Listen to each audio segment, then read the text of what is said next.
नमस्कार विद्यार्थी मित्रांनो, जीके स्टडी पॉइंट या यूट्यूब चॅनलवर तुम्हा सर्वांचं खूप खूप स्वागत आहे. तर आपण टॉपिक पाहत आहोत महाराष्ट्रातील समाजसुधारक. चला तर मग सुरुवात करूया.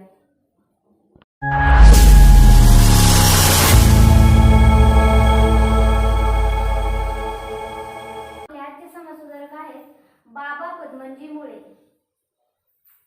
तर पहा, त्यांचा जन्म मे 1831 मध्ये बेळगाव या ठिकाणी झाला. कुठे झाला? बेळगाव या ठिकाणी 1831 मध्ये त्यांचा जन्म झाला.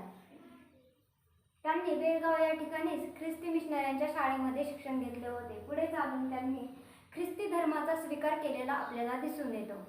तर त्यांना स्वतःच्या धर्मामध्ये काही चुका दिसल्या असतील किंवा काही झालं असेल म्हणून त्यांनी ख्रिस्ती धर्माचा स्वीकार केलेला आपल्याला दिसून येतो. तर स्वतःच्या धर्मातील चुका दिसायला म्हणजे त्यांचं मन कसं होतं हे आपल्याला त्याच्यामध्ये दिसून येतो. त्यांची विचारसरणी आपल्याला दिसून येते. 13 ऑगस्ट 1854 ख्रिस्ती धर्माचा त्यांनी स्वीकार केला. पहा, 13 ऑगस्ट 1854 मध्ये त्यांनी ख्रिस्ती धर्माचा स्वीकार केलेला या ठिकाणी आपल्याला दिसून येतो. 1867 मध्ये फ्री चर्च मिशनचे पालक बनले. कोण? बाबा पद्मनजी हे फ्री चर्च मिशनचे पालक बनले जेव्हा 1867 मध्ये. पुढे 1877 ला बायबल आणि ट्रस्ट सोसायटीच्या संचालकपदी त्यांची नेमणूक झाली. कुणाची? बाबा पद्मनजी यांची बायबल आणि ट्रस्ट सोसायटीच्या संचालकपदी नेमणूक झाली. त्यांनी एक नियतकालिक सुरू केले होते, त्याचे नाव होते सत्यदीपिका. तर पहा, त्यांनी नियतकालिक सुरू केलेलं आपल्याला दिसून येतं. तर काय होते? सत्यदीपिका होते ते नियतकालिक. तर त्यांचे पूर्वज सुरत या ठिकाणी व्यापारासाठी आले असल्यामुळे त्यांचे आडनाव सुरतकर असे पडले होते. तर त्यांचा हिरा जवाहरांचा व्यापार होता. तर त्या व्यापारासाठी त्यांचे पूर्वज सुरत या ठिकाणी आले होते. बेळगावहून सुरतला आले होते. तर त्यामुळे त्यांचे आडनाव सुरतकर असे पडले होते. इंग्रजी, मराठी, संस्कृत, प्राकृत, कानडी, गुजराती इत्यादी भाषा त्यांना अवगत होत्या. तर पहा, त्यांनी इत्यादी भाषांचा अभ्यास केला. इंग्रजी, मराठी, संस्कृत, प्राकृत, कानडी, गुजराती या सर्व भाषांचा त्यांनी अभ्यास केला आणि या सर्व भाषा त्यांना अवगत होत्या, म्हणजे या सर्व भाषा त्यांना येत होत्या. दादोबा पांडुरंग तळखरकर यांच्या परमहंस सभेचे ते सभासद होते. तर पहा, परमहंस सभा ही कोणाची आहे? दादोबा पांडुरंग तळखरकर यांची ही परमहंस सभा, या परमहंस सभेचे ते सभासद होते. कोण? बाबा पद्मनजी हे दादोबा पांडुरंग तळखरकर यांच्या परमहंस सभेचे सभासद होते. मराठी ख्रिस्ती वाङ्मयाचा पाया त्यांनी घातला.